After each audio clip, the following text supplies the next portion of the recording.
जय गोड़ी धर्म दरिद्रगा दुष्टा दुप्लान भगवान प्रातःकाले पड़े नित्यम सर्वोग சாண்டகே. மாதத்தில் முதல் பௌர்ணமி இன்றைக்கி. இந்த புரட்டாசி மாதத்தில் வர பௌர்ணமி ரொம்ப விசேஷமானது. அதில் நான் இன்றைக்கி பூஜை பண்ணுறேன். வீடியோவில் பாருங்கள். இந்த கதையை நான் படிக்கிறேன். நான் ரொம்ப நாள் முன்ன பண்ணியிருந்தேன், இப்போ நடுவில் விட்டுட்டேன், இப்போ தான் பண்ணிட்டுருக்கேன். வீடியோவில் பாருங்கள். சத்யநாராயண கதையை படிக்கிறேன் நான். ஸ்ரீ சத்யநாராயண விரத மகிமை. இந்த மகிமை பூஜைக்கு பின் சிரவணம் செய்ய வேண்டும். முதல் அத்தியாய சாரம். ஒரு சமயம் நைமிசாரண்யத்தில் சௌனானகாதி முனிவர்கள் சுலபௌர்ணிகரை விரும்பும் பணத்தை வரத்தாலும் தவத்தாலும் எவ்வாறு விரைவில் பெற முடியும் என்று கேட்டனர். சூதரும் பகவான் நாரதருக்கு கூறியதை சொல்வதாக கூறி சொல்ல ஆரம்பித்தார். நாரதர் பிறகு அருள் புரிய பூவுலகம் சென்றார். அங்கு துன்புற்ற மக்களை கண்டார். இவர்களது துன்பத்தை போக்கும் வழி என்ன என்று அறிவதற்காக விஷ்ணுலோகம் சென்று பகவானை வேண்டினார். ஸ்ரீ மகாவிஷ்ணு நாரதரிடம், நாரதா இவர்களது துன்பத்தை போக்கும் வழி என்று அறிவதற்காக விஷ்ணுலோகம் சென்று பகவானை வேண்டினார். ஸ்ரீ மகாவிஷ்ணு நாரதரிடம், நாரதா கேள், ஏதேனும் ஒரு தினத்தில் சுற்றம் சூழ அந்தணர்களுடன் சத்யநாராயண விரதத்தை செய்யலாம். பக்தியுடன் நைவேத்தியங்களை சமர்ப்பிக்க வேண்டும். வாழைப்பழம், கோதுமை மாவு அல்லது அரிசி மாவு அல்லது பால், நெய், சர்க்கரை, பட்சணங்கள் எல்லாம் நைவேத்தியம் செய்ய வேண்டும். அந்தனிடம் இந்த விரத மகிமையை கேட்டு தட்சணத்தை அளித்தும் எல்லாருக்கும் உணவு அளித்து வீடு திரும்ப வேண்டும் என்று கலியுகத்தில் கண்கூடாக பயனளிக்க வல்லதாம் என்று கூறினார். சூதர் கூறுகிற அழகிய காசி நாட்டு ஏழை அந்தணன் ஒருவன் பசி தாகத்தால் அலைந்து கொண்டு இருந்தான். பகவான் அவனிடம் அன்பு கொண்டு ஒரு கிழவன் போல் வேடம் பூண்டு அவனிடம் வந்தார். அவனுடன் பரிவுடன், நீ ஏன் மிகவும் துன்புற்று அலைந்து திரிகிறாய் என்று கேட்டார். பிக்ஷை பெறுவதற்கு என்று சொல்லி கிழவரே அதற்கு வழிகாட்ட வேண்டும் என்று வேண்டினார். அவரும் அவனை சத்யநாராயண விரதம் செய்யும்படி கூறி அதன் முறையையும் உபதேசித்து மறைந்தார். அந்தணனும் அதை செய்வதாக உறுதி பூண்டு பிக்ஷைக்காக நகருக்கு சென்றபோது மிக அதிகமான பொருள் பெற்றான். அதை கொண்டு உற்றார் உறவினரிடம் சத்யநாராயண பூஜையை நன்றாக செய்தான். அவன் துன்பம் நீங்கியது, செல்வந்தன் ஆனான். பின்னர் இதை விடாது செய்து இறுதியில் முக்தியும் பெற்றான். அந்தணன் இந்த பூஜையை செய்து வரும் காலத்தில் ஒரு நாள் விறகு வெட்டி ஒருவன் தெருவாய் விறகு விட்டு கொண்டு வந்தான். தன்னையும் மறந்து அங்கிருந்த பக்தருடன் பூஜையில் ஈடுபட்டான். பூஜையில் பகவானுக்கு நிவேதனம் செய்யப்பட்ட பிரசாதங்கள் விறகு வெட்டிக்கும் கிடைத்தன. பக்தியுடன் கொண்டான். அந்தனிடம் பூஜை பற்றிய விவரங்கள் தெரிந்து கொண்டும் தானும் செய்ய போவதாக கூறினான். மறுநாள் விறகு விற்க சென்றபோது அனைத்தும் விற்றுவிட்டன. சத்யநாராயண பூஜை பிரசாதம் உண்டதின் பலன் என்று மகிழ்ந்தான். அவனும் அப்பூஜை செய்து செல்வான் என்று முக்தி அடைந்தான்.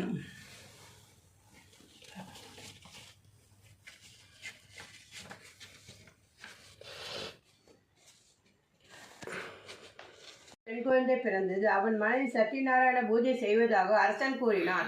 வணிகனும் தனக்கு குழந்தை பிறந்தால் இதனை செய்வதாக வேண்டிக் கொண்டான். அவனுக்கு பெண் குழந்தை பிறந்து அவன் மனைவி சத்யநாராயண பூஜை செய்யுமாறு சொன்னார். தங்கள் பெண்ணுக்கு திருமணம் ஆன பிறகு அதை செய்வதாக கூறினான். அவளுக்கு திருமணமும் ஆயிற்று. வணிகன் பூஜையை மறந்தே போனான். ஒருமுறை அவன் தன் மருமகனுடன் வாணிபத்தின் பொருட்டு ரத்னசார நகரம் சென்றான். பகவான் அவனை வேண்டுதல் நிறைவேற்றதால் வியாபாரத்தை முடித்து கொண்டு அரசனை காண சென்று அங்குள்ள பொருட்களுடன் காவலருக்கு அஞ்சி இவர்கள் தங்கிய இடத்திற்கு போனான். திருடிய பொருட்களை அங்கு வைத்து மறைத்து போனான். காவலர்கள் அங்கு வந்து இவ்விருவரையும் திருட்டு சொத்துடன் பிடித்து அரசனிடம் ஒப்படைத்தார்கள். அரசன் இவ்விருவரையும் சிறையில் அடைத்தான். வணிகனின் மனைவியும் மகளும் தங்களிடம் உள்ள எல்லா பொருட்களையும் பறிகொடுத்து விட்டு உண்ண உணவின்றி தவித்தனர். மகள் ஒரு நாள் பிராமணன் வீட்டுக்கு சென்று அங்கு நடந்த சத்யநாராயண பூஜையில் கலந்து கொண்டான். பின்னர் அங்கு கதை கேட்டும் பிரசாதத்தை உண்டும் மகிழ்ச்சியும் வீடு திரும்பினான். தன் தாயிடம் நடந்ததை தெரிவித்தார். அவளும் மகிழ்ச்சியுடன் தன் சக்திக்கு தகுந்தபடி சத்யநாராயண விரதத்தை நடத்தினார். பகவானும் அரசனும் கனவில் தோன்றி வணிகனையும் அவன் மருமகனையும் விடுவிக்கும்படி கட்டளையிட்டார். 4ஆம் அத்தியாய சாரம். வணிகன் பிராமணர்களுக்கு தட்சிண தானம் செய்துவிட்டு பின் ஓடத்தில் ஏறி தன் நகருக்கு சென்றான். சிறிது தொலைவு சென்றதும் சத்யநாராயணர் ஒரு பிரம்மச்சாரி வடிவில் தோன்றி ஓடத்தில் இருப்பதென என்று கேட்டார். அவனும் அதில் இருப்பது இலைகளும் செடிகளுமே என்று பதில் கூறினான். அவ்வாறே ஆகுக என்று கூறி பகவான் சிறிது தள்ளி சென்று நின்றார். ஓடத்தில் கொடியும் இலைகளுமே இருப்பதைக் கண்டு வணிகன் வருந்தினான்.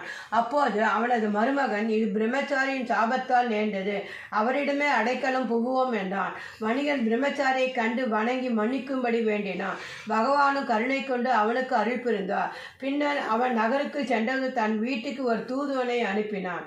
அப்பொழுது அவன் மனைவியும் மகளும் சத்யநாராயண பூஜை செய்து கொண்டிருந்தார். அவர்களையும் வரவேற்கும் பரபரப்பில் பகவானின் பிரசாதத்தை உண்ண மறந்துவிட்டாள். அதனால் பகவான் மருமகனுடன் ஓடத்தை நீரில் மூழ்கும்படி செய்தார். அங்கு மருமகனை காணாமல் அனைவரும் வருந்தினர். மகள் தன் கணவனது பாத ரட்சையை எடுத்து வைத்துக்கொண்டு தானும் கணவன் போல் நீரில் மூழ்கிவிட ஆசைப்பட்டார். வணிகன் பூஜை செய்ய நேர்ந்து கொண்டான்.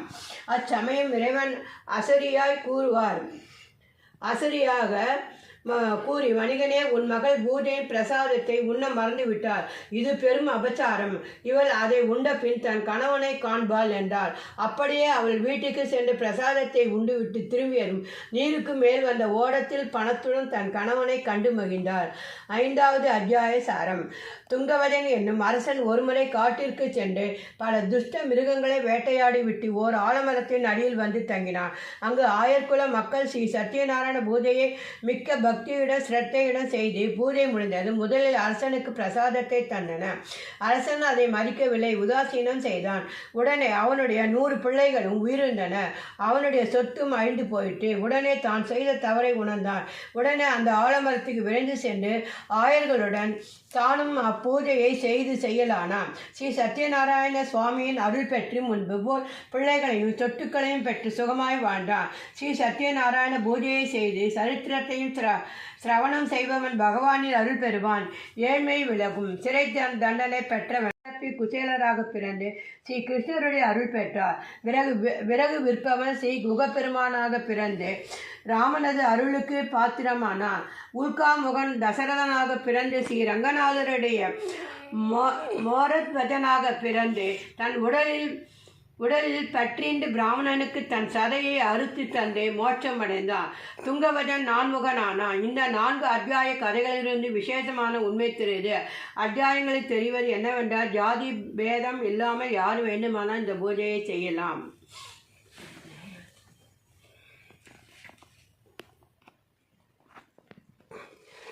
நாராயணன் கூறிய நல்லதொரு விரதம். ஒரு நாள் நாரத மகரிஷி ஸ்ரீமன் நாராயணனை அணுகி அவரை கண்டு வணங்கி நின்றார். அதனை கண்ட ஸ்ரீமன் நாராயணன், நாரதா, இன்று உன் முகம் சிறிது வாட்டத்துடன் காணப்படுவதன் காரணத்தை நான் தெரிந்து கொள்ளலாமா என்று புன்னகை வினவினார். நாரதா மகரிஷி, பிரபோ, என் மன வாட்டத்தை தங்களிடம் கூறாமல் கூறப் போகிறேன் என்றனர். பரந்தாமா, நானும் என் சஞ்சாரத்தின் நடுவே ஒரு நாள் பூலோகவனே, மார்பில் வனமாலை தவழும் அழகா, இருதயத்தில் லட்சுமியை கொண்டவனே, ஹரே நாராயணா, பூலோகத்தில் மக்கள் தாங்கள் செய்த கர்மாக்களினால் பலவிதமான பிறவிகள் எடுத்தும் அதனால் எல்லையற்ற துன்பங்களை அனுபவித்ததை கண்டதும் என் மனம் வேதனை அடைந்தது. மக்கள் படும் அந்த துன்பங்களிலிருந்து அவர்களை விடுவித்து அவர்களை இன்புற வைக்க வேண்டும் என் மனம் எண்ணுகிறது தங்களின் மன எண்ணத்தை தெரிந்து கொண்டேன். இந்த அரும்பெரும் பணியை மேற்கொள்ள வேண்டி என்னை நாடி வந்துள்ள உமக்கு என் ஆசிகளும் அருளும் என்றும் உரித்தாகதாகும். நாராயணா நாராயணா என்ற பெயர் உரைத்தே நானிலத்தின் புகழ் கொண்டவனே, மக்கள் பலனற்ற கர்மாக்களை செய்வதனால் ஏற்படும் துன்பங்களைக் கண்டு உன்மனம் இறக்கப்பட்டு என்னை நாடி அவர்களுடன் அருளை பெற்று வாழ்வில் சகல ஐஸ்வர்யங்களையும் பெற்று தன் குடும்பத்தோடும் பந்து மித்திரர்களோடும் வாழ்ந்து கடைசியில் மோட்சமெனும் சாம்ராஜ்யத்தை அடைவதும் திண்ணம் என்று பகவான் கூறி முடித்தார். அதை கேட்ட நாரத மகரிஷி மகிழ்ந்து, என் விண்ணப்பிற்கு விடையளித்த விண்ணணி நிறுத்தலைவா, உங்களை வணங்குகிறேன். தாங்கள் கூறிய தங்களில் சொல்ல தமிழ் வேண்டும் வெளிப்பட்ட சத்யநாராயணன் விரதத்தை எங்கனம் அனுஷ்டிக்க வேண்டும் என்று இதற்கு முன் யாராவது கடைப்பிடித்து உள்ளார்களா? இதனால் ஏற்பட்ட நன்மைகள் யாவை? இதனை தயவு செய்து தாங்கள் தெரிவிக்க வேண்டும் என்றார். மகாவிஷ்ணு ஓ நாரதா, சத்யநாராயண விரதத்தை அனுஷ்டிப்பதன் மூலம் தீர்ந்து இன்பமும் சந்தோஷமும் பெருகும். கணவன் மனைவினிடையே சந்தோஷமும் பெருகும். புத்திரபாகியமும் அவர்களுக்கு புத்திரபாகியம் உண்டாகும். மனைவி தீர்க்க சுமங்கலியாக இருப்பார். வியாபாரம் அபிவிருத்தி அடையும். கல்வியும் வளர்ச்சி அடையும். எனவே இவ்விரதத்தை ஒவ்வொரும் அனுஷ்டிக்க வேண்டும் என்று கூறி விரத முறைகளையும் எடுத்து கூறி பூஜை முடிந்தது பிரசாதங்களை முக்கியமாக பூஜை அனுஷ்டிப்பவர்கள் சாப்பிட்டு பூஜையை கண்ணுற்றவர்களுக்கு கொடுக்க வேண்டும். பூஜையை கண்ணுற்றவர்களுக்கு அன்புடன் பிரசாதம் கொடுப்பதன் காரணம் பகவான் அங்கு உள்ளவர்களில் யாராவது ஒருவராக அவதரித்து இருப்பார். அங்கு பிரசாதத்தை அருந்தவன் மூலம் பூஜை அனுஷ்டித்தவன் மிக்க புண்ணியம் பெற்றவன் ஆவான் என்பதை நாரதருக்கு எடுத்து கூறினான். பூஜை முதலில் அனுஷ்டித்த யார் என்பதை நாரதருக்கு கூறியதை சூதகர் ரிஷிகளுக்கு கூறத் தொடங்கினான். வறுமையை விரட்டிய விரதம். தவறாமல் மழை பொழிந்து செழித்து வளம் கொழிக்கும் காசி பட்டணத்தில் ஓர் ஏழை பிராமணன் வாழ்ந்து வந்தான். அவன் பல வீடுகளுக்கு சென்று யாசித்து பொருள் தேடி வந்தான். இருப்பினும் அவன் வயிறு நிறைய கூட பொருள் கிடைப்பதில்லை. இந்த நிலைமையில் அவன் வறுமையில் உழன்று வந்தான். அவனிடம் பொருள் சிறிது கூட இல்லை என்றாலும் பக்தி எனும் அரும்பொருள் நிறைந்து இருந்தது. ஆயினும் அவன் உடைகள் அழுக்கேற்றி இருந்தது.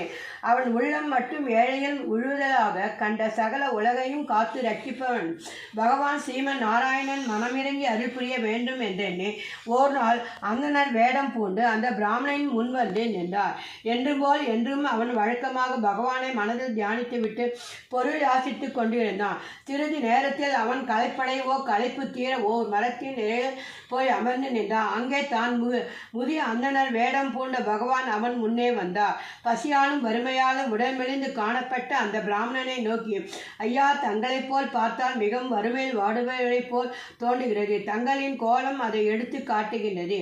இருப்பினும் தாங்கள் இந்த நிலையிலும் இப்படி அலைந்து பொருள் தேடுவதை பார்த்தான் எனக்கு மிகவும் மனவேதனையாக இருக்கிறது என்றார். அதற்கு ஏழை பிராமணன், ஐயா, என்னை பற்றி தாங்கள் கவலைப்படுகிறீர்கள். ஆனால் அந்த பரந்தாமனுக்கு என்னை தெரியவில்லையே என்னவோ. இப்படி பசியாலும் வறுமையாலும் நான் வாடுவதைக் கண்டும் அவன் மனம் இறங்காமல் அந்த பரந்தாமன் என்னை மட்டும் ஏனோ இப்படி வைத்திருக்கிறான். நான் என்ன பாவம் செய்தேனோ இப்படி அவதிப்படுகிறேன். பாருங்கள், என் உடல் எங்கனம் பாதிக்கப்பட்டுள்ளது என்பதை சிறிது தூரம் நான் நடந்தாலும் மிகவும் அதிக தூரம் நடந்த பிரயாணம் செய்வது வராத களைப்பு ஏற்படுகிறது. ஐயா பெரியவரே, தாங்களை காணும்போது என் மனம் சிறிது நிம்மதி அடைகிறது.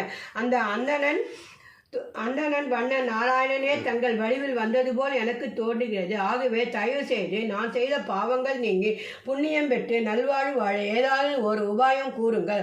அதன்படி என்னால் முடிந்தவரை நான் செய்கிறேன் என்று நாடு அழுக்க பேச முடியாத அந்த நிலையிலும் திக்கி திணறி பேசி முடித்தான். அந்த ஏழை பிராமணன் வந்திருப்பது பகவான் என்று அறியாமல் அவன் கூறியதை கேட்ட முதிய அந்தனர் வடிவில் இருந்த பகவான் அவனை அன்பாக நோக்கினார். யார் தன்னை கண்டு மனமிறங்கி அருள் புரிய வேண்டும் என்று ஏங்கி உயிர் வாழ்ந்து கொண்டு இருக்கிறானோ அந்த பிராமணன் முன் பகவான் அந்தனர் வடிவில் நிற்பதை அறியாதவன் கைதொழுது நின்றான். பின்பு பகவான் அவனை தன் பூங்கரங்களாலும் தூக்கி நிறுத்தினார்.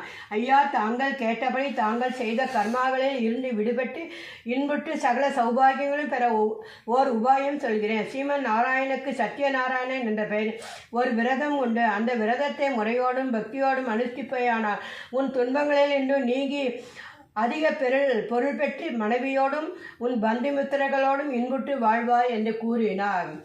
அதை கேட்டு மகிழ்ச்சி அடைந்தவனாக அந்த பிராமணன் அந்தணனை நோக்கி, பெரியவரே, தங்களின் இந்த வார்த்தையை கேட்டு நான் மிகவும் மகிழ்ச்சி அடைகிறேன். தாங்கள் கூறியபடி இவ்விரதத்தை அனுஷ்டிக்கிறேன். அதற்கான வழிமுறைகளும் தயவு செய்து எனக்கு சொல்லி அருள வேண்டும்.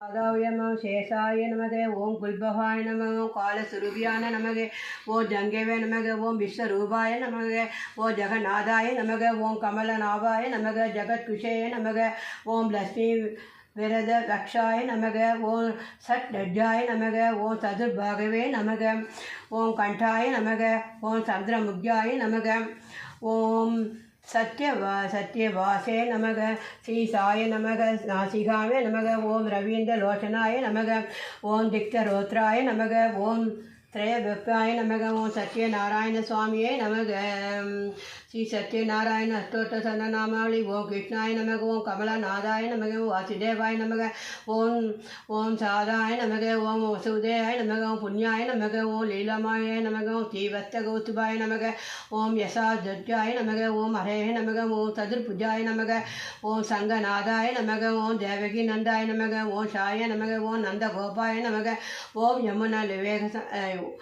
यमुना के वेग संवरिणे नमः ओं बलभद्राय नमः ओं बोधनाशिविराय नमः ओं पंचनाय नमः ओं नंदविरहाय नमः ओं सच्चिदानाय नमः ओं विक्राय नमः ओं नवनीताय नमः ओं नवनीतगडाय नमः ओं अनाघाय नमः ओं नवनीतवराय नमः ओं मुकुंदप्रसाय नमः ओं शेषडाय सद्व्याय नमः ओं शेषाय नमः ओं त्रिभांगिये नमः ओं मधुराकृतये नमः ओं सुगवाहाय नमः ओं गोविंदाय नमः ओं योगिनाम्बदये नमः वट्टवटासाय नमः ओं अनंताय नमः ओं भजनाय नमः ओं त्रिणी गुरुजाय नमः ओं वज्राय नमः ओं यमल अर्जुनाय नमः ओं व्यंजनाय नमः उद्दाल नमः ओं तालभेत्रे नमः ओं तमलाशय नमः ओं कृदयाय नमः ओं गोपवृक्षाय नमः ओं गोपीश्वराय नमः ओं योगिने नमः ओं कोडीश्वराय नमः ओं समर्पयाय नमः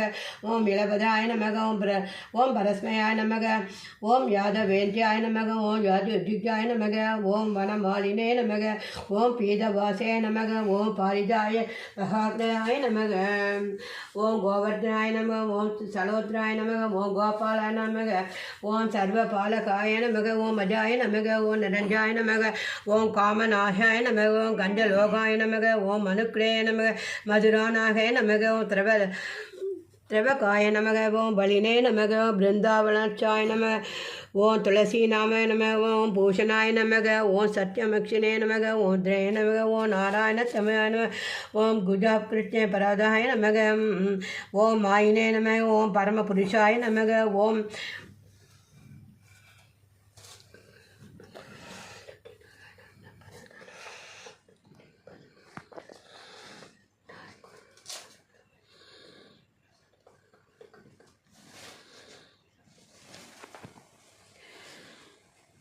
ओं मुराय नमः ओं नरकांताय नमः ओं अनादिप्रिये नमः ओं शारिणे नमः ओं कृष्णाय नमः ओं वैश्याय नमः ओं शिशुबालाय नमः ओं सरस्वत्याय नमः ओं दुर्योधनाय नमः ओं कुलगंताय नमः ओं विदुराय नमः ओं वरदाय नमः ओं विश्वरूपाय नमः ओं प्रदक्षाय नमः ओं सत्यवासे नमः ओं सत्यसंगताय नमः ओं जैने नमः ओं सुधभद्राय वज्राय नमः ओं विष्णवे नमः ओं भीष्ममुख्याय नमः ओं प्रदगाय नमः ओं जगत्कुरवे नमः ओं जगन्नाथाय नमः ओं वेणुनाथाय नमः ओं विषधाराय नमः ओं वृषभासुराय नमः वित्तं वशिने नमः ओं पानसूराय नमः ओं बलहंताय नमः ओं युजुस्त्राय नमः ओं प्रजिष्ठद्रहे नमः ओं बर्गी भरपादं सहाय नमः ओं पार्थसदाय नमः ओं अव्यक्तदाय नमः ओं गीतामृतगते नमः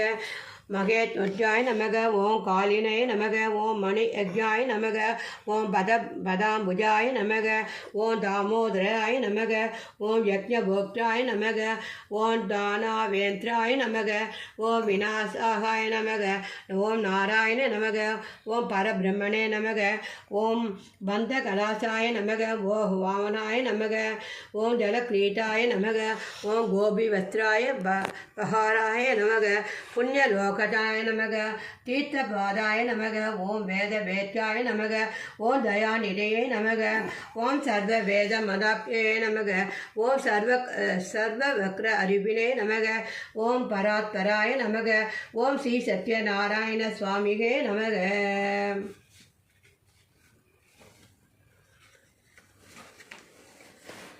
नमस्ते महामागे श्रीपीठ शिरभुजिते तंगचक्र कदास्ते महालक्ष्मी नमोस्तुते शुद्धि बुद्धि वेदई बुद्धिमुद्धि प्रदायिनी मंत्रमूर्ति सदा देवी महालक्ष्मी नमोस्तुते आद्यंतरे देयी आयशक्ति मगेश्वरी योगदे योग संबुदे महालक्ष्मी नमोस्तुते 16 उत्तरे महासत्रे महाभाव हरे देवी महालक्ष्मी नमोस्तुते 16 उत्तरे महासत्रे महाभागे भाग्य प्रदायकम् கோவிந்தன் வாழும் ஜோதியான இடிமடம் ஆண்டும் தோணும்.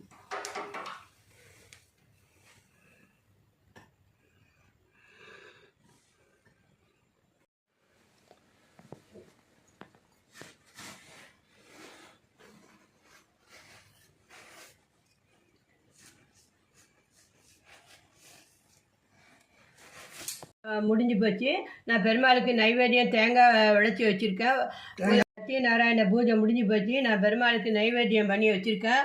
வெள்ளை கேசரி பண்ணி வச்சுருக்கேன், ரவா கேசரி வச்சுருக்கேன். தேங்காயும் வச்சு பெருமாளுக்கு 2 வாழைப்பழமும் அம்சை பண்ணுறேன். இதுதான் இன்றைக்கி பெருமாளுக்கு நைவேத்தியம், சத்யநாராயண பெருமாளுக்கு. இப்போ கற்பூர ஆற்றி காமிக்க போகிறேன்.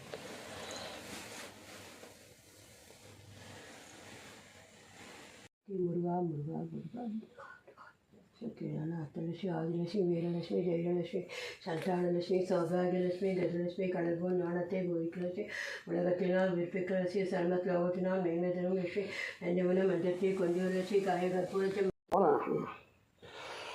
காருண்யலட்சுமி குணாலட்சுமி தேவி தருவாலட்சுமி பூவினால் உன்னை பூஜித்தேன் லட்சுமி மேவியே நானூறு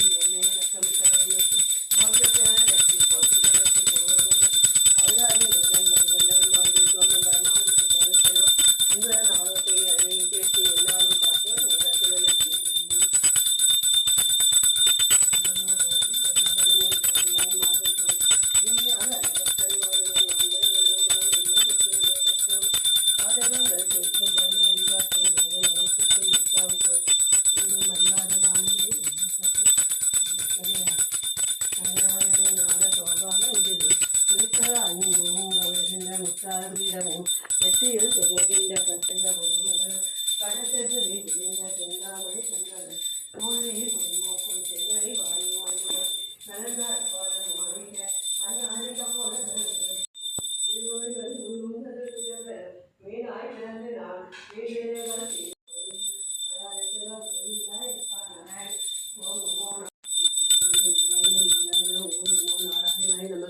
ஓம் வாசுதேவாய தீமகி தந்தோ பிரச்சோதயாத்.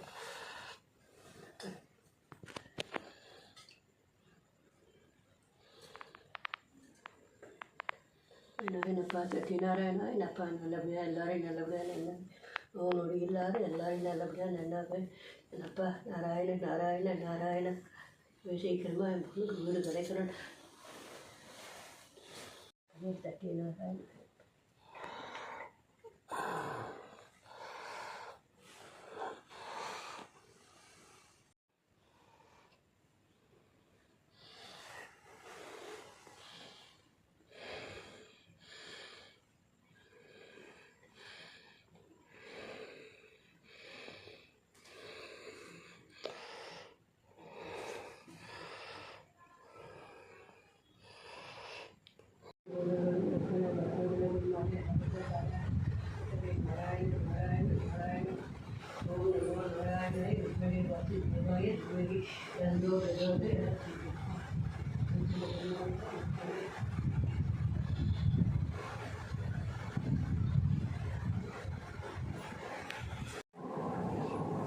பண்ண பார்க்கமா அப்படி இருந்தால் போகணும். அப்படி நாராயணன் இந்த வழி காட்டுறப்பா நான் இருக்கோம் நல்லபடியாக